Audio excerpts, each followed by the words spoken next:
আপনাদের কিছু ভিডিও দেখাই। This woman slapped, abused, pulled and pushed an auto driver. हमें इंसाफ मिलना चाहिए। हमारी जितनी बेइज्जती हुई, हमें बेइज्जती का इज्जत मुझे चाहिए। इशारा छोड़ दो। मेरा हाथ पकड़ा इसने, कैसे छोड़ दो? अरे आप क्या कर रहे हैं? देखो मैंने क्या कर दिया। क्या कर रहा है? ভিডিওতে দেখলেন একটা মেয়ে ছেলেকে পেটাচ্ছে। আচ্ছা ধরুন যদি এর বিপরীতটা হতো সেক্ষেত্রে কি হতো? সেক্ষেত্রে ছেলেটা লক আপ হয়ে যেত, সেটা আমরা সবাই জানি। আমি আমার এই ভিডিওতে কখনোই কোনো হুলিগানিজমকে সমর্থন করছি না, কিন্তু আজকের ভিডিওটা দেখানোর জন্য আমাকে এই ক্লিপিংসগুলো বা এই কথাগুলো বলতে কিছুটা আমি বাধ্য হয়েছি। আজকের ভিডিওতে আমি পুরুষ অধিকার নিয়ে কথা বলবো, কারণ আমাদের সমাজে নারী সুরক্ষা থাকলেও পুরুষের কোনো সুরক্ষা কবচ কিন্তু নেই। Welcome to India. আমরা এমন একটা রাষ্ট্রে বাস করি যেখানে ছেলেদের জন্য এক আইন, মেয়েদের জন্য এক আইন। কিছুতেই সমাজ মানতে চায় না যে ছেলেরা অত্যাচারিত হতে পারে, ছেলেদের ধর্ষণ হতে পারে। আপনি কি শুনেছেন ছেলেরা ধর্ষিত হয়? নিশ্চয়ই শুনেছেন, কিন্তু গুরুত্ব দেননি, কারণ এই ধরনের খবর বাজারে খুব একটা কাটে না। আপনাদের একটা ভিডিও দেখাই। আবার রাত্রিবেলা করে যখন বাড়ি যেতে চাইতাম, বাড়ি যেতে দিত না। এবার যখন একা থাকতাম দুজনে মিলেই ড্রিঙ্ক করতো, আমি আরও। তো তারপরে রাত্রিবেলা আমার সাথে ফিজিক্যালি অ্যাসল্ট করার চেষ্টা করতো। তখন তবে সবাইকে বলবো পুরুষেরও কিন্তু ধর্ষণ হয়, আপনারা এটা বুঝতে শিখুন, এটা বুঝবার সময় এসেছে। আজ থেকে 3 বছর আগে এই ভিডিও ক্লিপিংসটা ভাইরাল হয়েছিল। কোনো পুরুষ যখন ধর্ষিত হয় বা তার সাথে কোনো অন্যায় হয়, সে থানায় গিয়ে অভিযোগ জানাতে লজ্জা পায়, কারণ পুরুষদের সাথে যে এই ধরনের অত্যাচার হতে পারে তার কোনো উল্লেখ ভারতীয় আইনে কিন্তু নেই। সেই কারণে আর এখানে ছেলেটি অভিযোগ জানিয়েছিল কিছুটা সাহসের সাথে। সে অভিযোগ জানায় যে তার উপর ধর্ষণ হয়েছে, কিন্তু অভিযুক্তের বিশেষ কোনো সাজা হয়নি, কারণ ভারতীয় আইন ব্যবস্থায় পুরুষ যে ধর্ষিত হতে পারে এ কথা স্বীকার করা হয় না। ইন্ডিয়ান প্যানেল কোড 375 অনুযায়ী একজন যুবক বা একজন পুরুষ একজন নারীকে ধর্ষণ করতে পারে, কিন্তু একজন নারী একজন পুরুষকে ধর্ষণ করতে পারে না, বা একজন পুরুষ যে ধর্ষিত হতে পারে সে কথা স্বীকার করে না। কিন্তু আমাদের ভারতবর্ষে জাতি, ধর্ম, বর্ণ, লিঙ্গ নির্বিশেষে সকলের জন্য সমানাধিকারের কথা বলা হয়েছে, কিন্তু বাস্তবে কি এর সাথে কোনো মিল আছে? নেই। আর্টিকেল 14-এ বলা হয়েছে দুটি শব্দ লক্ষ্য করবেন, এনি পার্সন ইকুয়ালিটি, অর্থাৎ সকলের জন্য সমানাধিকার। তাহলে আইনের চোখে ছেলে আর মেয়ে আলাদা কেন? নমস্কার, আমি শঙ্খ। কাল্টিভেট নলেজ ইউটিউব চ্যানেলে আপনাদের সবাইকে মোস্ট ওয়েলকাম। আপনারা যারা আমার রেগুলার এবং নতুন ভিউয়ার, আমি সবাইকে জানাই আন্তরিক ভালোবাসা। আমার চ্যানেলের ভিডিও যদি আপনাদের ভালো লেগে থাকে সেটা কমেন্ট সেকশনে জানাতে একদম ভুলবেন না, কারণ আপনাদের একটা লাইক কমেন্ট আমাকে পরবর্তী ভিডিও বানাতে অনেক উৎসাহিত করে। আমার চ্যানেলের গুরুত্ব ইউটিউব তখনই বুঝতে পারবে যখন আপনারা আপনাদের মূল্যবান বক্তব্য কমেন্ট সেকশনে জানাবেন। নারী সুরক্ষার কথা আমরা শুনেছি, কিন্তু পুরুষ সুরক্ষার কথা সেভাবে কিন্তু শোনা যায় না, কারণ আমাদের দেশে পুরুষদের জন্য বিশেষ আইন নেই। তাই নানা দৃষ্টিভঙ্গি থেকে আজকের এই ভিডিওটা আমি বানিয়েছি। প্রথম থেকে শেষ পর্যন্ত সকলকে দেখার অনুরোধ রইল। তো চলুন শুরু করা যাক আজকের এই। ভারতবর্ষের ছেলেদের উপর এমন কিছু অন্যায় নেমে আসে যা প্রিন্ট মিডিয়াতে বা এই ধরনের ডিজিটাল মিডিয়াতে বসে বলা যায় না, কারণ তা এতটাই নক্কারজনক। আমাদের দেশে বেশিরভাগ ছেলেকে জব সেক্টরে লাঞ্ছিত হতে হয়, তার উপর mental pressure, mental torture, sexual harassment, এমনকি ফলস রেপ কেস দিয়ে তার মনোবল পর্যন্ত ভেঙে দেওয়া হয়। আমি বলছি না যে সব মেয়ে খারাপ, কিন্তু আইনের সুযোগ নিয়ে এই ধরনের ঘটনা অনেকবারই আমাদের সামনে কিন্তু এসেছে সোশ্যাল মিডিয়াতে। আমরা যদি এখনো সরব না হই তাহলে হয়তো আগামী দিনে এর থেকেও বড় কিছু ঘটনা আমাদের জন্য অপেক্ষা করে থাকবে। আপনাদের একটা রিপোর্ট দেখাই। কোভিডে যত মানুষ না মারা গেছে তার থেকে বেশি পুরুষ মারা গেছে, যার পার্সেন্টেজ হচ্ছে 71। 2 লক্ষেরও বেশি পুরুষ যারা সুইসাইড করেছিল। আমাদের দেশে 40টা মেয়েদের জন্য আইন রয়েছে তাদের সুরক্ষা দেওয়ার জন্য। আমি কিন্তু এই আইনের কোনো বিরোধিতা করছি না।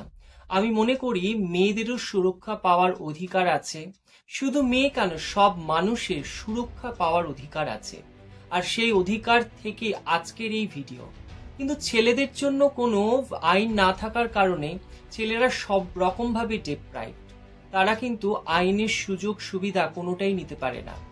আমি মেয়েদেরকে অনুরোধ করব, যারা আমার এই ভিডিও দেখছেন তারা কখনোই খারাপভাবে নেবেন না, কারণ আমার এই ভিডিওতে কোনো মহিলাদের সিস্টেমকে টার্গেট করা আমার উদ্দেশ্য নয়। একবার এই ঘটনায় নিজের দাদা, বাবা, নিজের জেঠু, কাকাকে বসিয়ে বা বয়ফ্রেন্ডকে বসিয়েও ভাবতে পারেন, দেখবেন দিকটা কতটা যন্ত্রণাময়। ডমিনেটিং সোসাইটি বা পুরুষ শাসিত সমাজে মেয়েরা যে অন্যায় শিকার হয় না সে কথা কিন্তু বলা হচ্ছে না, কারণ দেশ থেকে রাজ্য প্রায় সর্বত্রই এই ধরনের ঘটনা আমরা রোজই প্রিন্ট মিডিয়া বা ডিজিটাল মিডিয়া থেকে জানতে পারি। তবে একথা অবশ্যই আপনারা মানবেন যে আমাদের দেশে শুধুমাত্রই মেয়েরা অবহেলিত বা মেয়েদের উপর অত্যাচার করা হয়, এই ধারণাটা বোধহয় একদম ঠিক নয়। বাচ্চা থেকে বুড়ো, মেয়ে থেকে ছেলে, ট্রান্সজেন্ডার যে কোনো ব্যক্তির সাথে, বলা ভালো যে কোনো মানুষের সাথে বা মানুষের উপর অন্যায় কিন্তু হতে পারে, সে যে কোনো ভাবেই হোক না কেন। কিন্তু আমাদের ভারতবর্ষের আইন জেন্ডার নিউট্রাল বা লিঙ্গ নিরপেক্ষ নয়। জেন্ডার ইকুয়ালিটি নিয়ে যথেষ্ট কথা বলা হয়, মানুষের পুরনো ধ্যান ধারণার অনেক বদল ঘটেছে, মানুষ এখন নতুন ভাবে ভাবছে। কিন্তু হ্যাঁ, মেয়েদের সুরক্ষার কথা মাথায় রেখে পার্লামেন্টে আলোচনা হলেও, মেয়েদের জন্য নতুন নতুন ল এলেও, তাদের জন্য নারী সুরক্ষা কমিশন গঠিত হলেও, ছেলেদের জন্য সেই একই অপরাধের আইনের কোনো ভূমিকা বা আইনের কোনো কথা সেভাবে ভারতীয় ন্যায় সংহিতাতে কিন্তু বলা নেই। তবে হ্যাঁ, কোনো বাচ্চা যদি এই ধরনের অপরাধের শিকার হয় তবে তা 18 বছরের নিচে হলে পক্সো অ্যাক্টের আন্ডারে কেস ফাইল করতে পারে। আর এখানেই ভালো করে লক্ষ্য করে দেখবেন যে আমাদের আইন ব্যবস্থা লিঙ্গ নিরপেক্ষ নয়, জেন্ডার নিউট্রাল নয়। কারণ একই অপরাধ যদি হয় তাহলে 18 বছরের নিচে হলে সাজা, আর 18 বছরের উপরের কোনো ছেলের সাথে যদি সেই একই ঘটনা হয় তবে সে ফাঁকা মাঠে ঘুরে বেড়াবে, তার কিন্তু কোনো সাজা হবে না। তার মানে 18 বছরের নিচে হলে সাজা আর 18 বছরের উপরে হলে মজা। কথাটা শুনতে খারাপ লাগলেও এটাই কিন্তু বাস্তব। ভারতবর্ষে মোট 18% পুরুষ রোজ ধর্ষিত হচ্ছে, আর এর মধ্যে ফলস রেপ কেসের সংখ্যা সবচাইতে বেশি। আপনাদের কয়েকটা রিপোর্ট বলি। কিছুদিন আগে দিল্লিতে একটি মেয়ে তার 2টি বন্ধুর বিরুদ্ধে অভিযোগ আনে ফলস রেপের। পুলিশ তদন্তে নেমে জানতে পারে মেয়েটির কোনো ধর্ষণই হয়নি। মেয়েটি স্বীকার করে যে সে ড্রাঙ্ক ছিল, বন্ধুরা তাকে বাড়িতে ড্রপ করে দিয়ে আসেনি বলে বন্ধুদের জব্দ করার জন্য সে এই ধরনের একটি কেস রেজিস্টার করে। কিন্তু কি অদ্ভুতভাবে ভেবে দেখুন, মেয়েটির কোনো শাস্তি হলো না আইন নিয়ে খেলা করার জন্য। কিন্তু ছেলে দুটির পরিবারে যখন এই ধরনের ফলস কেসের অভিযোগ পুলিশের মাধ্যমে পৌঁছয়, পরিবারের সদস্যদের ঠিক কি ধরনের মেন্টাল ট্রমার মধ্যে দিয়ে যেতে হয়েছিল একবার নিজেকে সেই জায়গায় দাঁড় করিয়ে ভেবে দেখুন তো। ঠিক একইভাবে দিল্লির আরেকটি মেয়ে এই ফলস রেপ কেসের অভিযোগ আনে, যদিও সে প্রমাণ করতে না পারায় তাকে 2 মাসের সাজা দেওয়া হয়েছিল। উত্তরপ্রদেশের একটি ঘটনা অনেকটা এরকম। একজন মহিলা তার 4 জন বন্ধুর বিরুদ্ধে গ্যাং রেপের অভিযোগ আনে, যদিও সে প্রমাণ করতে পারেনি, তাই কোর্ট তাকে ছেড়ে দেয়, কিন্তু তাকে 10,000 টাকা জরিমানা করেছিল মাত্র। আপনারা বিষ্ণু তিওয়ারির কথা শুনেছেন নিশ্চয়ই, 23 বছর বয়সে যাকে অ্যারেস্ট করা হয়েছিল। কিন্তু যখন প্রমাণিত হলো যে সে এই ধরনের কোনো ঘটনার সাথে যুক্ত ছিল না, যখন সে জেল থেকে বেরিয়ে এলো তখন তার বয়স 45, এবং সে বাইরে বেরিয়ে এসে জানতে পারে যে তার পরিবারের আর কেউই বেঁচে নেই। जो कुछ भी हमारा खोया है वो तो हम पा नहीं सकते, जो हमारे भाई माँ बाप खत्म हो गए। लेकिन তাহলে ভাবুন তো, একটা ছেলে শুধুমাত্র ফলস রেপ কেসের জন্য তার সারাটা জীবন জেলে চলে গেল। কিন্তু এখানে কি মেয়েটির সাজা পাওয়া উচিত নয় যখন এটি প্রমাণিত হলো যে ছেলেটি এই অপরাধ করেনি? তাই ভারতীয় আইন ব্যবস্থা নিয়ে সত্যি বোধহয় প্রশ্ন তোলার সময় এসে গেছে।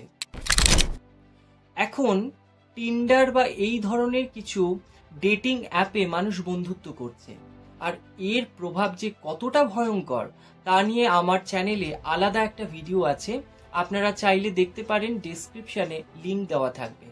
ডেটিং অ্যাপে প্রথমে বন্ধুত্ব, তারপর খাওয়া দাওয়া, ঘোরাফেরা এবং শারীরিক সম্পর্ক, কিছুদিন বন্ধুত্ব থাকার পর যখন বনিবনা হয় না, তখন তারা ফলস রেপ কেস আনে সেই বন্ধুটার বিরুদ্ধে। কিন্তু তদন্তে নেমে পুলিশ জানতে পারে এই ধরনের ঘটনা দুইজন প্রাপ্তবয়স্ক ছেলে মেয়েদের সম্মতি ছাড়া কখনোই সম্ভব নয়। কিন্তু অদ্ভুতভাবে সে ফলস রেপ কেসের শিকার। আমার একটি বন্ধু যে টলিউডের হিরো ছিল, যদিও এখন সে আর কাজ করে না, ফলস রেপ কেসের কারণে তার হাত থেকে সমস্ত প্রজেক্ট চলে যায়, সেটা আমার নিজের চোখে দেখা। এই ধরনের কেসের একটা আলাদা সমাধান থাকা উচিত, বা এই ধরনের কেসে যদি কেউ প্রমাণিত হয় যে সেটা ভুল, তবে সেই মেয়েটিরও সাজা পাওয়া উচিত বলে আমার মনে হয়। ভিডিও শেষ পর্বে এসে এটা বলবো, অন্যায় দেখে চুপ করে থাকবেন না, প্রতিবাদ প্রতিরোধ গড়ে তুলুন, কারণ অন্যায়ের কোনো লিঙ্গ হয় না। কে বলতে পারে আজকে যে অন্যায়টা আপনি বাইরে দেখছেন তার আজ আগামী দিনে আপনার পরিবারে এসে পড়বে না। তাই অন্যায় দেখে অবশ্যই প্রতিবাদ করুন, নিজের মতন করে, পারলে সোশ্যাল মিডিয়াতে করুন। ন্যাশনাল হিউম্যান রাইটস কমিশনের পক্ষ থেকে একটা রিপোর্টে বলা হচ্ছে, যেসব পুরুষরা বাইরে ঘুরে বেড়ায় তারাই যে শুধু ধর্ষণের শিকার হচ্ছে এমনটা কিন্তু নয়। যেসব ছেলেরা কারেকশনাল হোমের ভেতরে রয়েছে তারাও কিন্তু এই ধর্ষণে আক্রান্ত হচ্ছে পুরুষ কয়েদিদের দ্বারা। পুরুষ কয়েদিরা অন্য পুরুষ কয়েদিদের ধর্ষণ করছে, সেক্সুয়াল অ্যাসল্ট করছে। যেসব পুরুষদের সাথে এই ধরনের কাণ্ড হচ্ছে তারা মেন্টাল ট্রমায় গিয়ে একটা সময় পর তারা সুইসাইড পর্যন্ত করতে বাধ্য হচ্ছে। আর এই ধরনের নক্কারজনক ঘটনা শুধু যে ছেলেদের সাথেই হয় এমনটা কিন্তু নয়। ট্রান্সজেন্ডার, হোমোসেক্সুয়াল তারাও এই ধরনের সমস্যায় আক্রান্ত বা ভুক্তভোগী বলতে পারেন। সেকশন 375 এবং সেকশন 376-এ ট্রান্স এবং ছেলেদের কোনো উল্লেখ নেই। কিছু কিছু কেসের ক্ষেত্রে 377 অর্থাৎ আনন্যাচারাল সেক্সের আন্ডারে তাদেরকে ডিল করতে হয়। মানব শর্মা এবং আতুল সুভাষের ঘটনা আমরা সবাই জানি। তারাও কিন্তু ভারতীয় আইন ব্যবস্থার উপর একটা প্রশ্ন তুলে গেছে, যদিও তাদের সমস্যাটা কিছু ভিন্ন ছিল।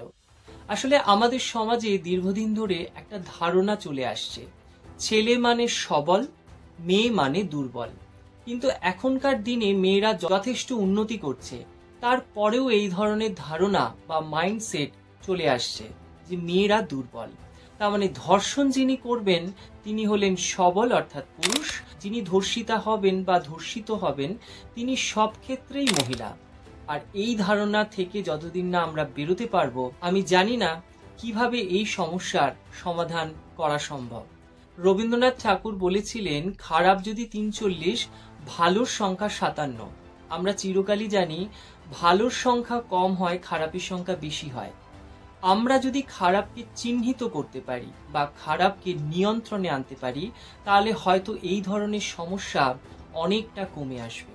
তাই আসুন আমরা দিকে দিকে একটা মেন্স কমিশনের দাবি তুলি, যে মেন্স কমিশন ছেলেদের হয়ে কথা বলবে, ছেলেদের সমস্যা সমাধান করবে। যেসব ফিমেল ভিউয়াররা আমার এই ভিডিও দেখছেন, আমি তাদের উদ্দেশ্যে বলবো, আপনি দাদা, ভাই, জেঠু, কাকাকে নিজের জায়গায় একটু বসিয়ে দেখুন, তাহলে বুঝতে পারবেন যন্ত্রণাটা নিজের দিকে এলে ঠিক কতটা হয়। আজকের ভিডিওটা কেমন লাগলো, আর যদি ইনফরমেটিভ হয়ে থাকে অবশ্যই আপনার বন্ধুদের মধ্যে শেয়ার করে দেবেন। ভালো লাগলে কমেন্টে জানাবেন। আগামী দিন দেখা হবে অন্য কোনো ভিডিও নিয়ে। ততক্ষণে সুস্থ থাকবেন, সকলে ভালো থাকবেন। ধন্যবাদ।